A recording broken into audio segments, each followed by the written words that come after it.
오늘은 빌립보서 말씀을 함께 나누도록 하겠습니다. 빌립보서 1장 너희에게도 그와 같은 싸움이 있으니 라는 제목으로 함께 말씀을 나누도록 하겠습니다. 바울의 전도 여행에서 마케도니아의 수도 빌립보는 매우 중요한 곳이었습니다. 로마의 식민지인 이곳은 유럽의 관문으로 로마만큼 복음의 확산에 중요한 이정표를 보여주는 도시인 것입니다.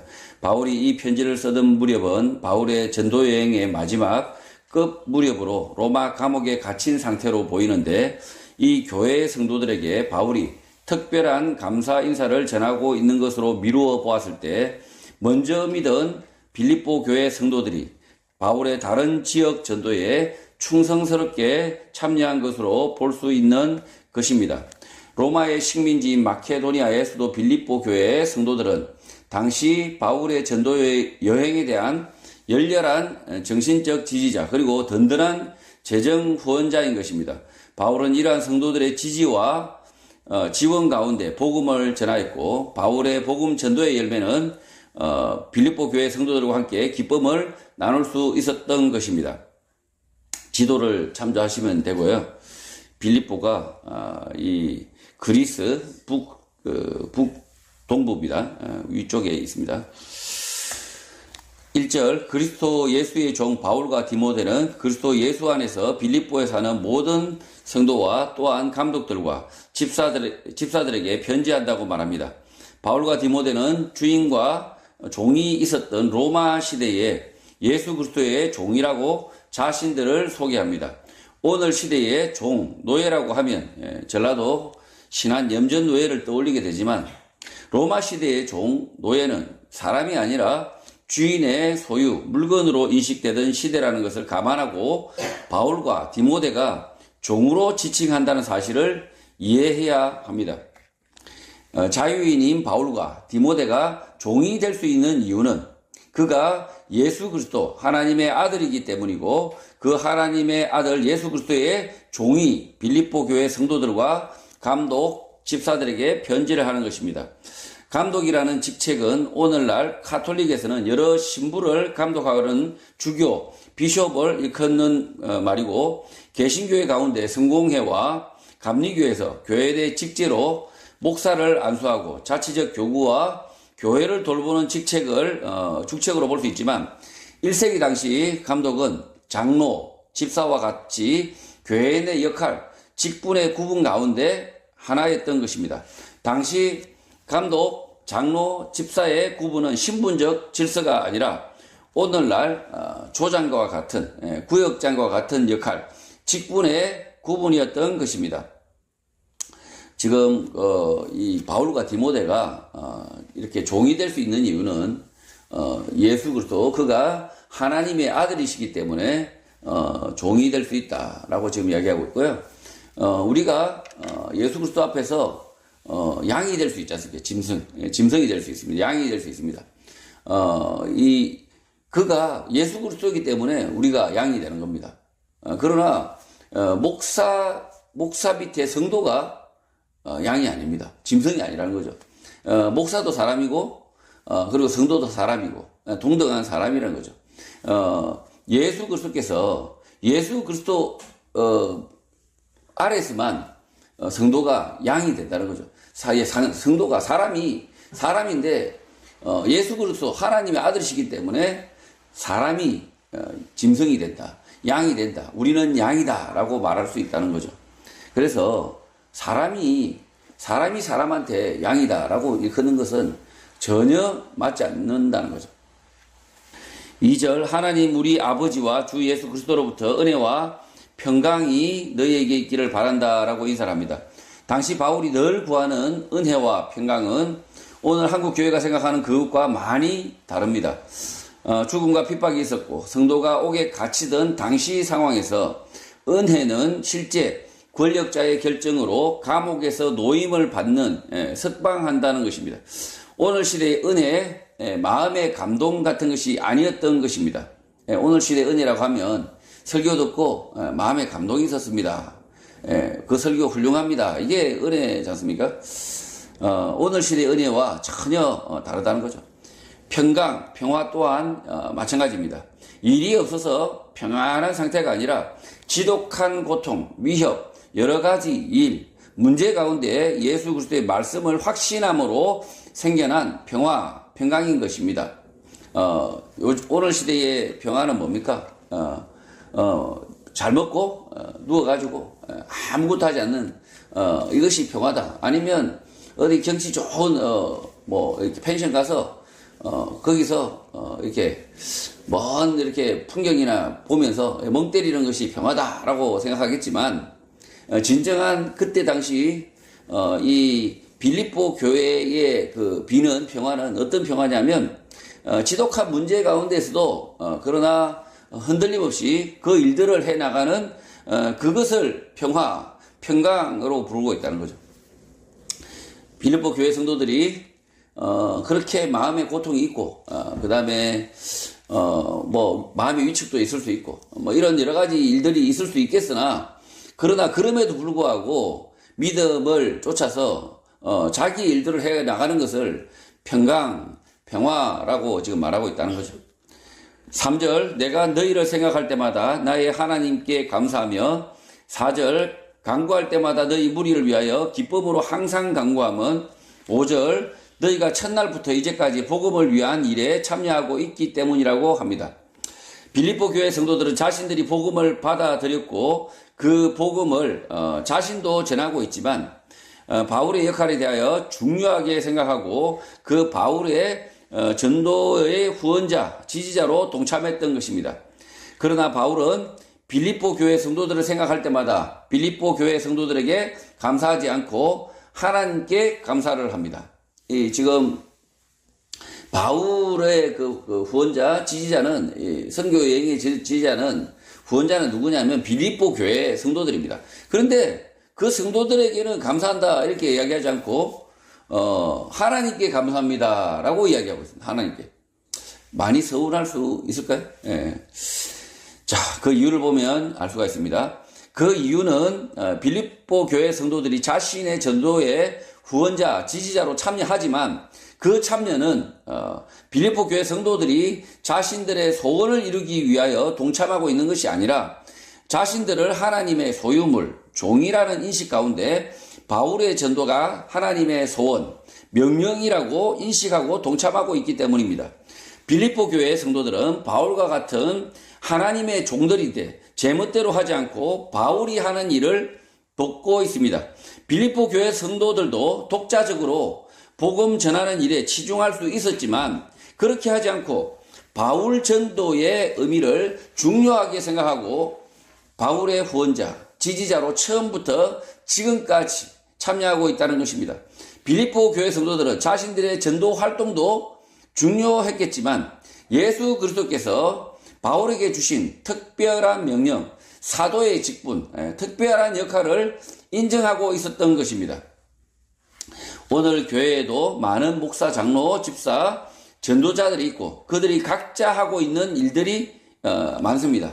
우리들은 각자 일을 할 수 있지만 오늘 시대에도 내가 아닌 다른 목사, 장로, 집사, 전도자의 일 가운데 분명하게 하나님께서 하시는 일, 하나님께서 원하시는 일로 평가될 만한 일들이 있는 것입니다. 우리는 그 일에 적극 동참을 해야 하는 것입니다. 왜냐하면 우리는 하나님의 종들, 예수 그리스도의 종이기 때문입니다. 그러나 불행하게도 JMS 정명석과 신천지 이만희가 하는 일을 하나님의 일로 착각하고 자신의 인생과 재산을 바치는 어리석은 사람들도 있습니다. 아무 일도 하지 않는 사람도 문제겠지만 엉뚱한 일을 하나님이 하시는 일로 인정하고 그 일을 돕는 것은 결국 악한 일을 하게 된 것입니다. 예수 그리스도께서 말씀하신 일이 아니면 그 일에 동참하면 안 되는 것입니다. 지금 이 빌립보 교인들은 자신들이 자신들 가운데 감독도 있고 이렇게 집사도 있고 있지 않습니까? 그러면 자신들이 자신들의 교회 안에서 이 전도자가 나오면 그 전도자를 도와서 그들과 함께 독자적으로 이렇게 다른 선교지를 이렇게 후원하거나 다른 선교지를 위해서 같이 노력할 수 있는데도 불구하고 이 빌립보 교회 성도들은 바울의 사역을 하나님이 그 사역을 쓰고 계신다. 하나님께서 그 바울에게 주신 그 일들이 하나님이 원하시는 일이다라고 분명하게 확신하고 있어서, 그래서 다른 어떤 일도 제껴두고 이 빌립보 교회는 그 바울 그 선교 전도 여행에 아주 적극적으로 후원하고 있고 자신의 삶을 드리고 있다는 거죠. 자, 그러나 오늘 시대는 어떻게 되겠습니까?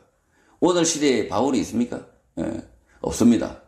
바울처럼 예수님으로부터 특별하게 이렇게 사역을, 그 다음에 명령을 받아서 이 복음을 전하는 그런 이방인들에게 복음을 전하는 그런 바울 사도는 없습니다. 그러나 그 바울 사도를 통해서 또는 예수 그리스도의 말씀을 통해서, 구약의 말씀을 통해서 말씀을 듣고 읽고 그렇게 해서 자신이 그 말씀을 전하는 전도자들이 있습니다. 자신에게 그 하나님께서 나에게 주신 재능이다, 하나님이 나에게 주신 사명이라고 각성하고 그리고 그것을 위해서 말씀을 전하는 사역자들이 있습니다. 그리고 그 일들을 하는 사람들이 있습니다. 그리고 우리가 봤을 때 그 사역자가 정말 우리가 봤을 때 이렇게 봤고 저렇게 봤을 때도 하나님이 저 사람의 입을 쓰시는구나, 하나님이 저 사람의 인격을 쓰시는구나 라고 우리가 알 수 있는 사람들이 있다라는 거죠. 예. 자, 이 이단 사이비들 보시면, 정명석 이렇게 이만희 같은 사람들을 보면 그런 사람과 인격도 그런 사람의 인격도 어떤 사람들은 저 사람들이 하나님 쓰는 사람이다 라고 믿는 거잖아요. 예, 믿는 거죠. 예, 착각이긴 하지만. 왜 엉터리로 믿었습니까? 성경 말씀을 자기가 안 읽었으니까, 성경 말씀을 자기가 모르니까, 성경 말씀을 자기가 그 말씀을 진리의 말씀을 대하지 않았으니까. 그러니까 신천지 이만희 정명석 같은 자를 따라간 거죠. 자, 정명석과 신천지를 따라간 사람들이 정말 불행한 사람들이긴 하지만, 그러나 또 다른 사람들도 있습니다. 아무것도 하지 않는 사람들이 있습니다. 그리스도인인데 예수 그리스도의 말씀을 쫓아서 복음을 전하는 그 일에 아무것도 하지 않는 사람들이 있습니다. 자기가 전하지도 않고, 그리고 자기가 이 전도하는 사람들과 협력하지도 않고, 그리고 자기 생각에만 빠져서 아무것도 하지 않는 사람들이 있습니다. 다들 불행한 거죠. 그렇게 해서 불행한 겁니다. 그래서 오늘 시대에 좋은 교회, 그 다음에 이 좋은 사역자들, 그리고 전도인들을 만나서 함께 협력할 수 있다는 것은 복이라는 거죠. 빌립보 교회 성도들은 이 바울이다라고 생각한 거죠. 아볼로도 있을 수 있고 여러 전도인이 있을 수 있는데, 이 빌립보 교회는, 우리 교회는, 이 빌립보 교회는 이 바울 사도의 저 전도를 우리가 적극 도와야겠다라고, 바울의 그 전도가 하나님이 쓰시는 일 가운데 아주 중요한 일이다라고 생각을 하고 도왔다는 거죠. 그 시대에 바울이 이름 있는 분이 아닙니다. 이미 그 시대에 이 바울은 그냥 이방인의 전도인, 그냥 혼자서 이렇게 디모데와 함께 겨우 두 사람 이렇게 전도하는 전도인이었다는 거죠. 오늘 이 시대에 바울은 위대한 사도, 위대한 전도자로 우리가 생각을 하지만, 그 시대에 빌립보 사람들 눈에 바울은 키도 작고 말도 그렇게 재밌지 않다고 하죠. 재밌지 않았을 거라고 봅니다. 왜냐하면 글 내용들을 보면 정말 재미라고는 찾아볼 수가 없어요. 재밌는 것들을 거의 쏘놓지 않았습니다. 그런 걸 보면 바울은 굉장히 복음에만 충실한 그런 사람이었는데, 그를 이 빌립보 교회 성도들은 하나님이 쓰는 종이라고 생각했다는 거죠. 정명석과 신천지 이만희는 아닙니다. 그건 하나님의 종이 아니라 하나님한테 몽둥이 맞을 놈들이죠. 이런 그 교회 성도들 가운데 참 불행하게도 이런 뭐 한국 개신교 안에도 마찬가지입니다. 정통 보수라고 하는 교단 안에도 교회 안에도 실제로는 정명석 이만희가 있다는 거죠. 정명석 이만희 같은 자들이 있다는 거죠. 실제로 워낙 그 교회에 목회자의 문이 넓다 보니까 보수 교회 안에도 이런 분이 있는데 그런 사람들의 일을 하나님의 일, 뭐 하나님의 종 이렇게 생각한다는 것 자체가 잘못된 일이라는 거죠. 불행한 일이라는 거죠. 6절 너희 안에서 착한 일을 시작하신 이가 그리스도 예수의 날까지 이루실 줄을 우리는 확신한다고 말합니다.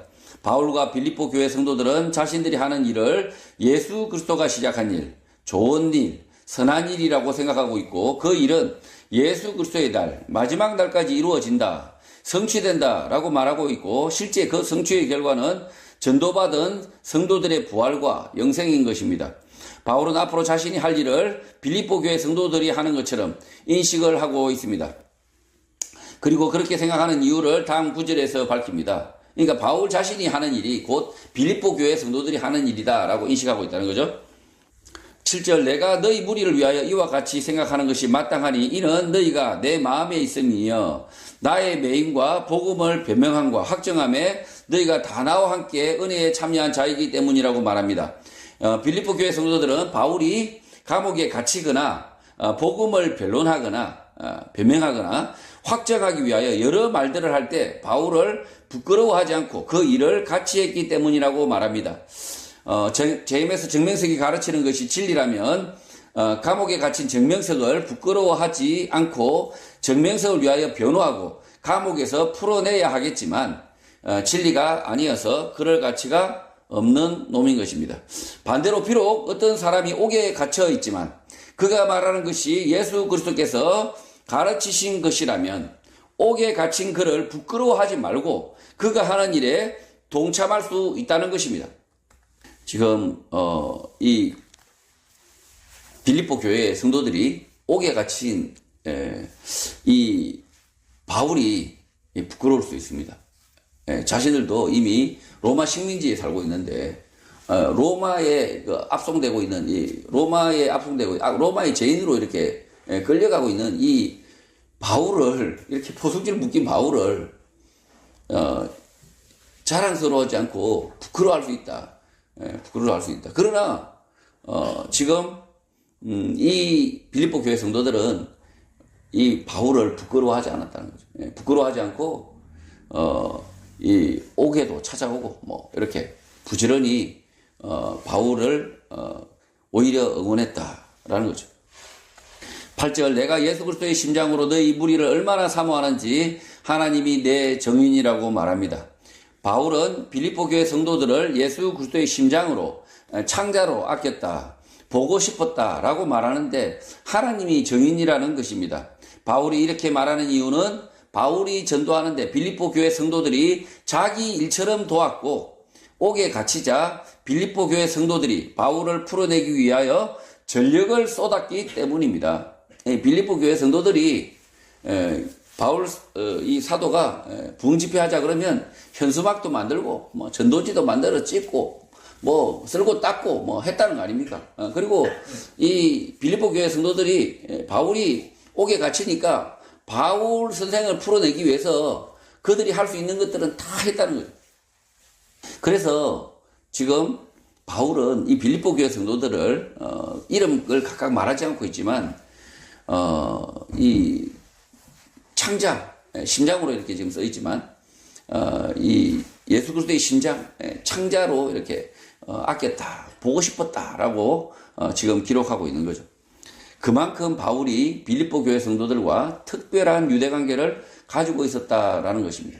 9절 내가 기도하노라 너희 사랑을 지식과 모든 총명으로 점점 더 풍성하게 해달라고 기도합니다.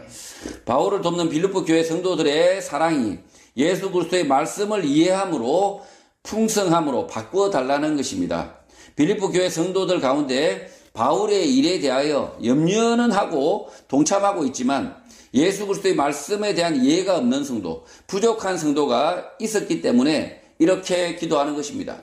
지금 이 빌립보 교회 성도들 가운데서 편차가 있었다는 거예요. 편차가 있어서 어떤 사람은 말씀을 잘 이해하는 사람도 있었지만 그렇지 않고 막 교회 안에 들어와서 말씀을 잘 이해하지 못하고, 그러나 그 바울 선생을 그렇게 끔찍이 아끼는 성도들이 있었다. 그 성도들이 그 바울을 아끼는 그 마음이 뭐로 바뀌기를 원합니까? 말씀을 말씀에 대한 풍성함으로 바꿔달라라고 기도하고 있다는 거죠. 왜냐하면 바울이 더 이상 가르칠 수가 없습니다. 옥에 갇혀서. 그래서 바울은 그 바울을 사랑하는 그 마음이 그리스도의 말씀을 이해하는 이해함, 그 다음 풍성함으로 바꿔달라, 이렇게 하나님께 기도하고 있다는 거죠. 10절, 너희로 지극히 선한 것을 분별하며 또 진실하여 허물 없이 그리스도의 날까지 이르기를 기도합니다. 지금 빌립보 교회 성도들이 하는 일은 그리스도의 날까지 최선의 일, 지극히 선한 일로 증명될 것인데, 그 이유는 빌립보 교회 성도들이 진실하고 허물이 없기 때문이라는 것입니다. 빌립보 교회 성도들이 한 일 때문에 바울이 좌절하지 않고 오늘 우리가 복음을 받아서 예수 그리스도를 믿고 있는데 그리스도의 날까지 이 일이 계속된다는 것입니다. 지금 바울은 이 빌립보 성도들이 함께 있기 때문에 좌절하지 않았다. 그리고 그 선한 일을, 그것을 지극히 선한 것을 분별해서 그래서 진실하여서 허물 없이 그 그리스도의 날까지 이 빌립보 교회 성도들의 이 바울을 함께 동참했던 그 일들이 계속되어질 것이다. 진짜 그러고 있죠. 이 바울이 전한 복음이 그 당시에 망했습니까? 망하지 않았기 때문에 지금까지 바울이 전한 이 예수 그리스도의 말씀이 지금 우리 신약교회에 전달되어 있지 않습니까? 지금 여기서 우리가 이야기하고 있지 않습니까? 그리고 앞으로도 이야기할 거지 않습니까? 앞으로도 이야기할 겁니다. 그래서 그리스도의 날까지 이 바울과 이 빌립보의 교회의 동력에 대한 이야기들은 계속되어지고 계속 성취되어진다. 이들이 왜 그렇게 되어지냐 하면 빌립보 교회 성도들이 진실하고 허물 없이 그렇게 일을 했기 때문이랍니다. 11절, 예수 그리스도로 말미암아 의의 열매가 가득하여 하나님의 영광과 찬송이 되기를 원한다고 말합니다. 예수 그리스도 때문에 감옥에 갇힌 바울은 자신의 판결이 의의 열매, 의의 결과로 채워진다고 말하고 있고, 그 결과는 하나님께 영광과 찬송이 된다고 말하고 있는 것입니다. 바울의 이 편지는 유대인들, 일반인들의 시각과는 매우 판이합니다. 죄를 지어 옥에 갇히고 로마로 옮겨지는 죄수가 별 시덥잖은 소리를 하고 있는 것입니다. 유대인들, 일반인들은 바울이 억지 궤변을 일삼고 있다라고 생각했지만, 실제 옥에 갇힌 죄수 바울과 그를 돕는 빌립보 교회 성도가 전하고 지켜낸 복음은 하나님의 영광과 찬송이 되고 있는 것입니다. 자, 지금 그 당시에 유대인들, 일반인들의 시각에서는 이 바울과 빌립보 교회 성도들을 보면 극우 아니면 뭐 극자, 아니면 뭐 음모론자, 맹신론자, 뭐 이렇게 볼 수 있습니다. 볼 수 있으나 그러나 실제로는 그렇지 않다는 거죠. 가장 지극히 이 바울과 빌립보 교회 성도들의 이 동력이 실제로는 그들이 예수 그리스도의 말씀, 진리를 쫓아서 행한 것이었다라고 이 증명이 되었습니다. 어떻게 증명이 되었습니까? 지금 하나님의 영광과 찬송 누굽니까? 저희들입니다. 하나님의 영광과 찬송은 우리라는 거예요. 지금 우리 그 바울이 전한 그 복음을 듣고 믿은 모든 성도가 하나님의 영광과 찬송이 되고 있다는 거죠. 우리라는 거예요. 하나님의 영광과 찬송이 뭐 이렇게 노래 음악이 아니라는 거죠. 노래 음악이 아니라 실제로는 예수 그리스도 하나님을 믿는 성도들이 하나님의 영광과 찬송이 되고 있는 것입니다. 12절, 형제들아, 내가 당한 일이 도리어 복음 전파의 진전이 될 줄을 너희가 알기를 원한다고 말합니다. 당시 빌립보 교회의 성도들이 볼 때 바울이 옥에 갇히는 일은 진전이 아니라 복음 전파 폭망입니다. 폭망. 망한 거죠. 바울을 도와 복음을 전하려던 뜻하던 바가 모두 좌절되는 순간인데, 진전으로 알라는 것입니다. 지금 이 바울 사도 한 사람만 지금 보고 이 빌립보 교회 성도들이 바울의 전도만 이렇게 열심히 돕고 있는데 바울이 그냥 옥에 갇혀버립니다. 그러면 선교사 한 명 열심히 돕고 있었는데 단 한 명의 선교사만 돕고 있었는데 옥에 갇혀버리면 선교 뚝이죠. 선교 뚝. 선교 폭망. 그런데 바울은 이것이 좌절이 아니라 진전이다. 진전으로 알아라 라고 이야기하고 있습니다. 13절 이러므로 나의 매임이 그리스도 안에서 모든 시위대 안과 그 밖에 모든 사람에게 나타났다고 합니다. 바울이 옥에 갇혔다는 소식이 모든 시위대 안, 그러니까 총독의 관제나 관청 안에서 알려지게 되고 그 소문이 모든 사람들에게 전달되었다라는 것입니다. 지금 그 당시에 1세기입니다. 뉴스가 없습니다. 그 다음에 방송도 없습니다. SNS도 없습니다. 그러면 뭐가 소문이 날까요? 뭐가 소문이 날까요? 관입니다. 관청. 관청에서 어떤 놈이 지금 잡혔다라는 것은 관이 제일 먼저 알겠죠. 관이 제일 알고, 그리고 그 관에서의 소문이 이 관청, 로마의 식민지 이렇게 관청들이 연결되어 있지 않습니까? 이렇게 저기 예루살렘도 관청이 있을 거고 이렇게 관청이 있는데 로마의 관청, 그걸 통해서 바울이 잡혔다는 소식을 이제 소문이 나는 거죠. 그리고 그것 때문에 그 소문이 모든 사람들에게 바울이 누구야? 아무것도 이름도 모르는 사람인데 어떤 사람이 잡혔다라는 사실을 알게 되었다는 거죠.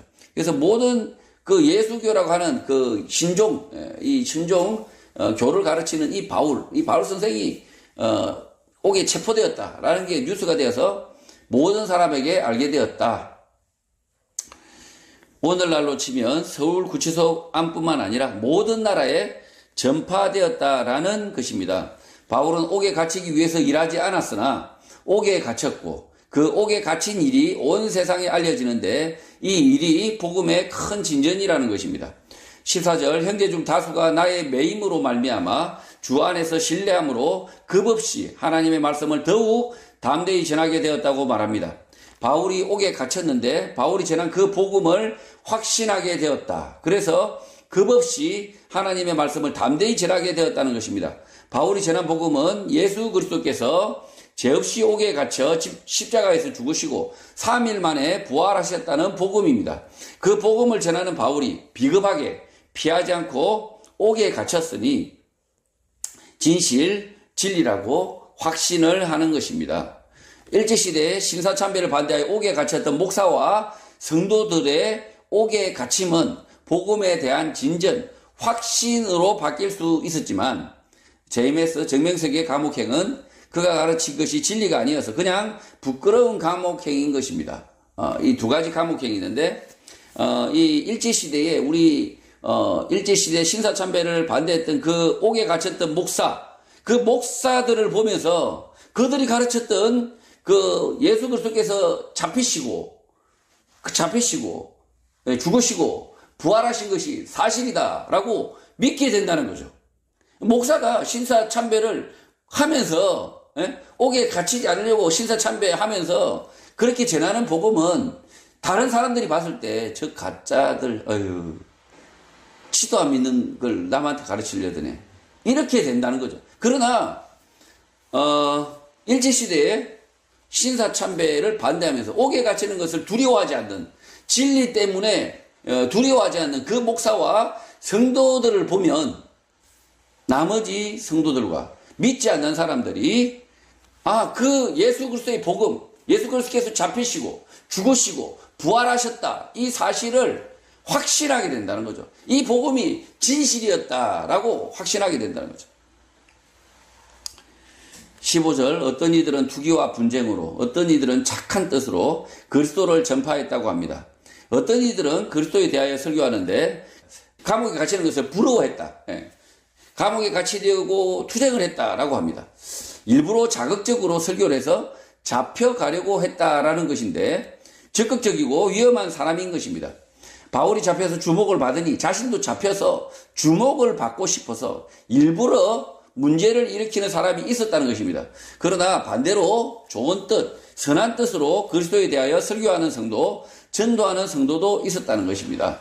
그러니까 바울 사도가 이렇게 옥에 갇히니까, 옥에 갇혀서 소문이 이렇게 나니까, 예, 어떤 사람은 괜히 잡혀가려고, 예, 괜히 좀 센 척 한다는 거죠.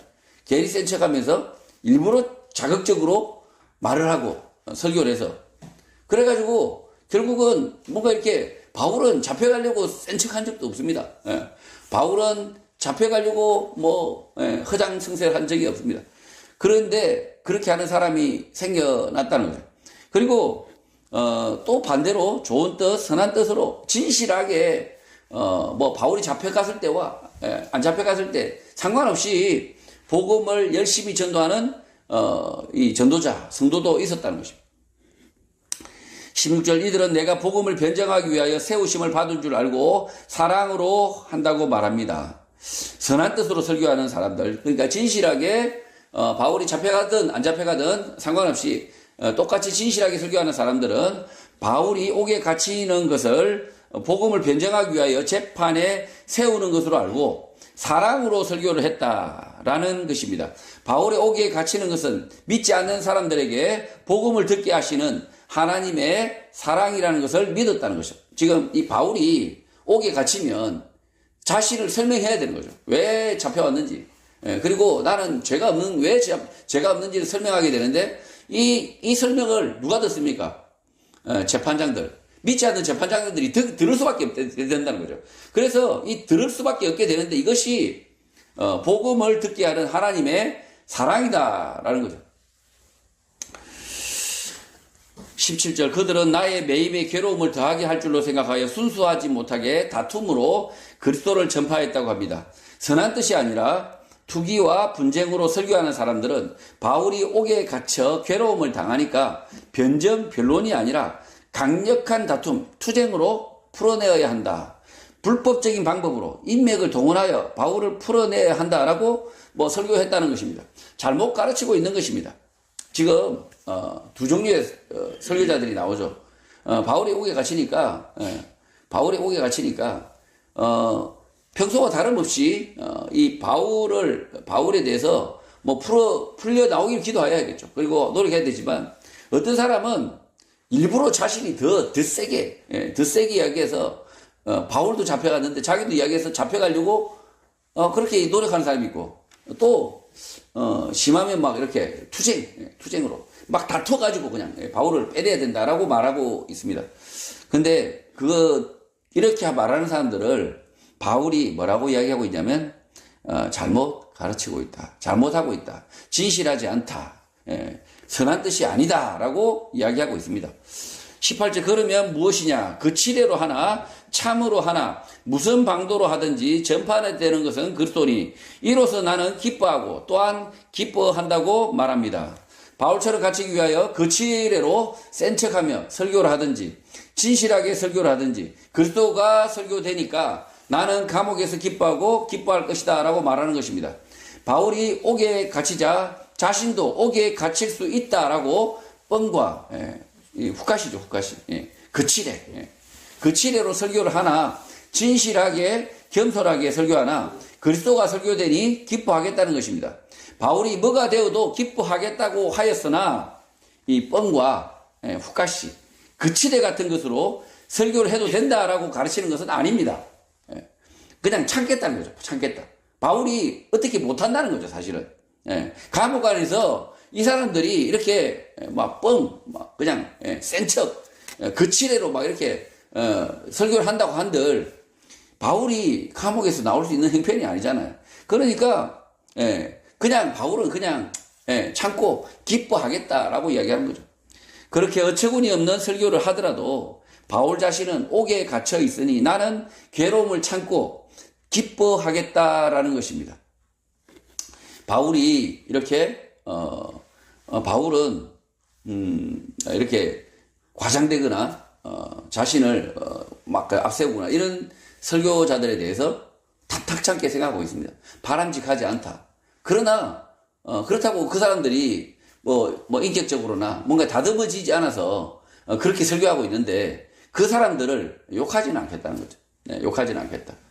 그 사람들을 그만 설교를 그만하게 하지는 않겠다는 거죠. 대신에 항상 그렇게 설교하기를 바울이 바라겠습니까? 그 지뢰로 막 센 척하면서 그 다음에 자기 자랑을 하면서 뭐 이렇게 이런 설교를 계속하기를 바울이 바라기 때문에 이래도 되고 저래도 된다 이렇게 말하고 있겠습니까? 그렇지 않습니다. 진실하게 선한 뜻으로 이렇게 설교를 하고 복음을 전해야 된다라고 바울이 말하고 있는 것입니다. 그러나 바울이 어찌할 수 없다는 거죠. 그렇게 한들 그들이 믿음이 있다고 생각해서 그렇게 복음을 전하는데 그걸 또 뜯어말리지는 못한다는 거죠. 그만하라, 닥쳐라 이렇게는 말을 못한다는 거예요. 19절 이것이 너희의 강구와 예수 그리스도의 성령의 도우심으로 나를 구원에 이르게 할 줄 안다고 말합니다. 바울은 옥에서 기뻐하는데 그 이유가 빌립보 교회 성도들의 기도와 예수 그리스도의 성령의 도우심으로 내가 석방될 것이다. 구원으로 바뀔 것이다. 라고 알기 때문이라는 것입니다. 이 바울이 자신은 곧 풀려날 것이다. 라고 지금 이렇게 믿고 있어요. 실제로 바울이 한 차례 풀려납니다. 로마에 가서 실제로 자유인으로 마치 자유인 뭐 완전히 풀려난 건 아니지만 자유인처럼 로마에서 복음을 전합니다. 그래서 바울은 성령의 도우심으로 내가 석방될 것이다. 구원으로 바뀔 것이다. 라고 알고 있다는 거죠. 20절 나의 간절한 기대와 소망을 따라 아무 일에든지 부끄러워하지 아니하고 지금도 전과 같이 온전히 담대하여 살든지 죽든지 내 몸에서 그리스도가 존귀하게 되게 하려 한다고 말합니다. 나의 간절한 기대와 나의 희망은 내가 재판에서 부끄러움을 당하지 않는 것이다 라고 말합니다. 부끄러움을 당하는 것이 아니라 반대로 언제나 그래왔듯이 용감하게 나의 몸으로 그리스도를 선전하겠다, 자랑하겠다, 홍보하겠다 라고 말하는 것입니다. 바울은 자신의 몸으로 그리스도를 자랑하겠다, 알리겠다고 말하는데 재판의 결과가 사형이든지 무죄 석방이든지 상관없다는 것입니다. 센 척하는 것이 아니라 바울은 진심으로 진실하게 이렇게 말하는 것입니다. 한국 교회에 센 척하는 목사, 훅가시, 그 치레가 심한 그렇게 설교하는 목사가 있는데 전 목사입니다. 전 목사. 설교자는 언제든지 자기 자신을 있는 그대로 현재 상태를 과대 포장하거나 축소하지 말고 진실하고 정직한 마음으로 설교를 해야 하는 것입니다. 이 바울은 자신의 몸으로 그리스도를 자랑하겠다라고 했는데 바울의 그 초라한 그 모습, 그러니까 사형 판결을 받더라도 있는 그대로 자신을 들여서 그래서 복음을 전해지는 것이지 자기가 이 로마의 뭐 정승 판서 원로원 이런 큰 자리를 해서 복음이 전해진다는 게 아니라는 거죠.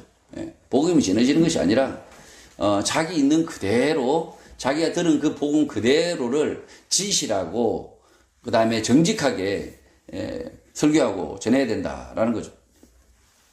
21절 이런 내게 사는 것이 그리스도니 나 죽는 것도 유익함이라고 말합니다. 내가 그리스도를 위하여 살고 있는데 죽는다 하더라도 나의 소식을 듣고 많은 사람들이 회개하여 성도들이 될 것이다. 성도들을 얻을 것이다 라고 말하고 있는 것입니다. 내가 살아있는 것은 그리스도를 위하여 살아있고 죽는 것도 그리스도를 위하여 성도들을 얻기 위하여 죽는다라는 것입니다. 단순히 죽어도 좋다라는 말이 아닌 것입니다. 죽어도 좋아. 너무 막 이렇게 죽어도 좋아. 뭐 센 척하는 사람도 있지 않습니까? 아싸 죽어도 돼. 뭐 한 번 죽지 두 번 죽냐 이러면서 막 단순히 센 척하는 것이 아니라 이 바울은 자신의 죽음도 내가 만약에 죽는다면 이 바울 사도의 소식을 듣고 많은 사람들이 회개하고 하나님의 자녀로 성도가 될 수 있기 때문에 자신의 죽음도 유익할 수 있다라고 지금 이야기하고 있는 거죠. 22절 그러나 만일 육신으로 사는 이것이 내 일의 열매일진데 무엇을 택해야 할지는 나는 알지 못하겠다고 말합니다. 바울 자신이 그리스도를 위하여 살지 않고 육체 가운데 살고 있다면, 그러니까 그리스도를 위해 사는 것이 아니라 육체 가운데 살고 있다면, 옥에 갇힌 이것이 나의 일의 열매, 결과라고 한다면, 재판에서 이겨 살아야 할지, 져서 죽어야 할지 나는 모르겠다라고 말하는 것입니다. 바울이 옥에 갇힌 상황은 육체적으로, 정신적으로 매우 고통스러운 상황이라는 것입니다. 지금 바울이 자신의 문제로 이렇게 옥에 갇혀 있으면, 바울 자신은 그냥 죽여도 좋고 살아도 좋고 에라 모르겠다. 그냥 바울은 사실은 자기가 이게 복음 때문이 아니라면 살고자 하는 마음도 없고, 그렇다고 해서 또 이 재판에서 이기고자 하는 마음도 없고, 바울 입장에서는 그렇다는 거죠. 바울은 복음이 아니면 사실은 이렇게 적극성을 띠고 이렇게 고통을 참고 이렇게 할 필요가 없다. 복음이 아니었다면, 이런 내가 개인적인 일이었다면 바울은 이 옥에서 그냥 내 편한 대로 하고 싶다는 거예요. 하고 싶다.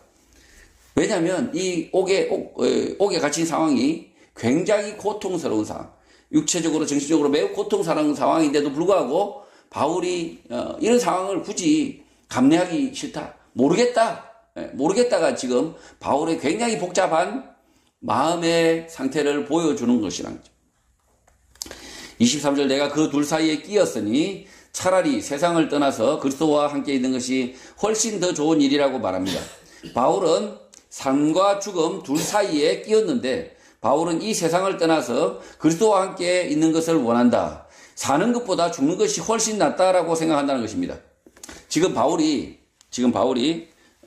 이 죽음과 삶과 죽음의 갈래길이죠. 이 재판을 받으면, 로마에 끌려가서 재판을 받으면 목이 잘려서, 결국은 바울은 나중에 목이 잘려서 죽습니다. 순교하는데, 지금 이 바울이 삶과 죽음 사이에 끼어 있는데, 이 세상을 떠나서 그리스도와 함께 있는 것을 원한다. 그리스도와 함께 있는 것을 원한다. 사는 것보다 죽는 것이 훨씬 낫다라고 생각한다는 거죠. 자, 그런데 예수 그리스도를 믿는 성도들 가운데서도 말은 그리스도와 함께 있는 것을 원한다 하면서도 끝내 사실은 이 땅의 삶을 연연하는 사람들이 실제 있습니다. 실제 상당히 우리가 그리스도와 함께 사는 것, 그리스도로 하나님으로 부부로 가는 것을 원한다라고 말하지만 실제로는 막 이렇게 맥박 재고 심장 박동 재고 건강 챙기고 막 이렇게 하시는 분들이 있다. 겉으로는 참 이렇게 신앙 있는 척하지만 실제로는 오직에도 이 땅의 삶에 연연하시는 분들이 있죠. 그러니까 이게 진심이 아니라는 거죠, 진심. 그러나 지금 바울은 예수 그리스도의 복음을 전하는 것도 진심이고요. 그리고 하나님 나라에 들어가는 것도 진심이라는 거예요. 바울이 죽어서 하나님 나라에 들어가는 것도 정말 진심으로 기뻐하고 있다. 이 두 가지가 가능한 것이 진짜 복음을 진실하게 믿으면 된다는 거죠. 24절, 내가 육신으로 있는 것이 너희를 위하여 더 유익하다라고 말합니다. 바울 자신은 죽어 그리스도와 함께 있는 것이 훨씬 낫겠지만, 그럼에도 불구하고 빌립보 교회 성도들을 위해서는 바울 자신이 살아있는 게 낫다라고 말하는 것입니다. 지금 이 바울이 이 생에, 이 땅에 삶에 살고자 연연하는 것이 아니라 뭐 때문입니까? 이 빌립보 교회 성도들하고 좀 더 있어서 말씀을 같이 나누고 가르치는 그 일을 위해서 바울이 잠시라도 더 살고 있다면 그것이 낫다. 그러니까 하나님 나라에 들어가는 것도 좋지만 바울이 그 복음을 위해서 바울은 이 땅에 남는 것도 낫다라고 이야기하는 거죠. 유익하다라고 이야기하는 거죠. 25절, 내가 산 것과 너희 믿음의 진보와 기쁨을 위하여 너희 무리와 함께 그할 이것을 확실히 안다고 말합니다. 바울은 재판에서 사형당하지 않고 풀려날 것, 자신이 살 것을 확신하는데 그 이유는 빌립보 교회 성도들의 믿음의 진보와 믿음의 기쁨을 지켜봐야 하기 때문이라고 말하는 것입니다. 지금 바울은 자신이 죽을지 살지, 이 재판에서 사형 판결을 받을지 석방을 할지 알지 못하는데, 그러나 지금 자신이 풀려날 것을 확신하는데 그 이유는 이 빌립보 교회 성도들의 믿음의 진보, 그러니까 믿음이 더 성숙해 가는 것을 하나님이 바울을 지켜보게 할 것 같다는 거죠. 그러니까 하나님이 빌립보 교회 성도들이 미숙하니까 그들이 진보하도록, 그러니까 믿음이 나아가도록 지켜봐야 하기 때문에 그 일이 하나님이 나에게 주어진 것으로 믿기 때문에 그래서 바울은 풀려날 것이다 라고 생각했다는 거죠. 26절 내가 다시 너희와 같이 있으므로 그리스도 예수 안에서 너희 자랑이 나로 말미암아 풍성하게 하려 함이라고 합니다. 바울이 석방되어 빌립보 교회 성도들과 함께 있게 되면 예수 그리스도 안에서 빌립보 교회 성도들의 기쁨이 보다 풍성하게 될 것이다 라고 말하는 것입니다. 빌립보 교회 성도들은 바울이 다시 빌립보 교회에 머물며 말씀을 가르치기를 원했던 것 같고 바울이 가르칠 때 빌립보 교회 성도들이 좋아했다, 기뻐했다라는 것입니다. 27절 오직 너희는 그리스도의 복음에 합당하게 생활하라. 이는 내가 너희에게 가보나 떠나 있으나 너희가 한 마음으로 서서 한 뜻으로 복음의 신앙을 위하여 협력하라고 합니다. 이 말씀의 원래 뜻은 킹 제임스 영문 성경을 보면 이해가 쉽습니다. 이 번역이 오히려 좀 더 이해가 어렵다는 거죠. 여기 보면 only let your conversation 이렇게 되어 있습니다. only let your conversation. 이 conversation은 대화입니다. 대화인데 이 대화가 뭐로 번역되어 있냐면 복음에 합당하게 생활하라 이렇게 번역이 되어 있습니다. 이 conversation, 대화가 생활로 이렇게 번역이 되어 있는데 빌립보 교회 성도들의 대화 토론은 그리스도의 복음이어야 한다고 말합니다.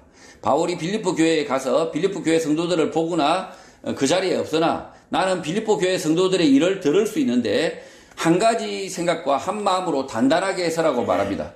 또 복음의 신앙, 믿음을 위하여 함께 싸우라고 말하고 있는 것입니다. 그러니까 바울은 빌립보 교회 성도들이 모였을 때 무엇을 말하라고 이야기하고 있습니까? 무엇을 말하라고 이야기하고 있습니까? 그 대화와 토론, 그들의 빌립보 교회 성도들의 이 대화가 그 생활이 뭐여야 됩니까? 그리스도의 복음이어야 한다. 네 생각이 아니라 그리스도의 복음이어야 한다. 라고 바울이 말하고 있다는 거죠.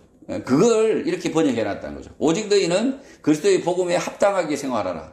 합당하게 생활하라는 건 똑바로 살아라는 이야기가 아니라 예수 그리스도의 말씀만을 서로 성도들 간에는 나누라, 대화하라 라고 이야기하는 거죠. 교회 성도들이 모였는데 어떤 교회는 뭐 비트코인, 주식, 골프, 스포츠 이러면서 막 그런 이야기로 막 꽃을 피우면서 깔깔거리면서 좋다고 그냥 그렇게는 하지 말라는 거예요. 그렇게. 그건 교회가 아니라는 거죠. 그건 교회가 아니라 그건 뭡니까?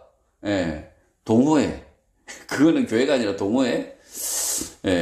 사교, 계모임, 계모임이 된다는 거죠. 28절 무슨 일이든지 대적하는 자들 때문에 두려워하지 아니하는 이 일을 듣고자 함이라. 이것이 그들에게는 멸망의 증거요 너희에게는 구원의 증거니 이는 하나님께로부터 난 것이라고 말합니다. 너희 원수들 때문에 일어나는 두려움은 아무것도 아니라고 말합니다. 그 두려움은 원수들에게는 멸망의 징표이고 그러나 너희들에게는 구원의 징표이고 하나님의 구원의 징표라는 것입니다. 킹 제임스 영문 성경을 보면 이렇게 잘 알 수 있습니다. 이것들이 이 원수들의 이렇게 위협, 그다음에 그 원수들이 이렇게 두렵게 하는 것, 그것이 아무것도 아니다라고 얘기하고 있는데 이것이 곧 뭡니까? 저들의 악행은 뭡니까? 곧 저들의 멸망의 징표다. 우리를 이렇게 성도들을 괴롭히는 이것은 그들이 멸망할 징표고, 그리고 반대로 우리가 위협받는다. 뭡니까? 우리가 구원받을 징표고. 그리고 이것이 뭡니까? 결국 하나님이 우리에게 구원해 주시는 사인이라는 거예요. 그러니까 핍박이 없는 교회는 구원이 없어요. 핍박이 없는 교회는 구원이 없는데 마치 평안하다, 그냥 뭐 아무 일 없다 이렇게 하면서 그런 교회가 구원을 얻을 거라고 착각을 한다는 거죠. 복음을 위해서 헌신하고 수고하고 하면 교회는 핍박을 받을 수밖에 없어요. 왜냐하면 세상이 악하니까, 악한 세상과 맞서 싸우니까 교회가 핍박을 받는 게 구원의 징표인데, 이놈의 교회는 마치 모든 이웃과 심지어 동성애 그다음 이런 집단하고도 다 그냥 친하고 평강을 누리고 그냥 다 친하고 두리두리 친하면 강강수월래 하면 그게 구원의 징표라고 생각하는데 멸망의 증거라는 거예요. 멸망의. 그렇게 하는 놈들은 멸망의 증거라는 거죠. 진리는 고수돼야 되는 거죠. 예수 그리스도의 말씀은 지켜져야 되는 거죠. 그래서 핍박을 받을 수밖에 없다는 거죠. 적들이 성도를 위협하는데 그것이 적들에게는 멸망의 징표, 믿는 성도들에게는 구원의 징표, 하나님의 구원의 징표라는 것입니다. 29절, 그리스도를 위하여 너희에게 은혜를 주신 것은 다만 그를 믿을 뿐 아니라 또한 그를 위하여 고난도 받게 하려 하심이라고 말합니다. 이 구절도 킴제임스 영문 성경을 보면 다르게 읽혀집니다. 빌립보서 이 킴제임스 영문 성경을 보면 이 기본 주어졌다는 거죠. 이 기본 그리스도의 유익 안에서 당신에게 그것이 주어지는 이유는 그를 믿는 믿음뿐만 아니라 그를 위하여 고난도 받기 때문이라는 것입니다. 그것이 주어지는 그것은 위의 구절들에서 적들의 위협, 두려움이라는 거죠. 위협. 그러니까 그리스도인이 이 적들의 위협과 두려움이 없다. 태평성대라서 이 나라가 정말 진실한 나라입니까? 이 나라가 정말 정의와 공의와 정의와 진실함이 넘치는 나라입니까? 그래서 우리에게 두려움이 없습니까? 그래서 우리에게 위협이 없습니까?